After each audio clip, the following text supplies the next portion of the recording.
जी हाँ, यूट्यूब के बड़े वाले ट्रेंडिंग पेज में अक्षरा सिंह और पवन सिंह जी का नया छठी मैया स्पेशल सॉन्ग नमस्ते भोजपुरिया जहान। मेरा नाम है रितेश और आप देख रहे हैं सीक्रेट भोजपुरी न्यूज़। चैनल में नए हैं तो चैनल को सब्सक्राइब कर लीजिएगा और वीडियो को शेयर कर दीजिएगा और वीडियो को पूरा देखिएगा।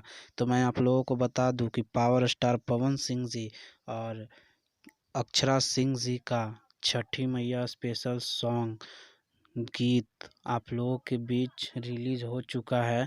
मैं आप लोगों को बता दूं कि दोनों अभी ट्रेंडिंग पेज पे ट्रेंड कर रहे हैं। अक्षरा सिंह जी का गाना बड़ा भाग पवले बाड़े और पावर स्टार पवन सिंह जी का छठी मैया सुन ली गुहार, जो कि दोनों ही एक बेस्ट कॉन्सेप्ट के साथ इस गाने को रिलीज़ किया गया था, एक वेब म्यूज़िक चैनल से और एक अक्षरा सिंह एंटरटेनमेंट से। तो दोनों ही गाना यूट्यूब के चैनल पेज पे ट्रेंड कर रहा है, एक 13 नंबर ट्रेंडिंग लिस्ट में और एक 12 नंबर ट्रेंडिंग लिस्ट में।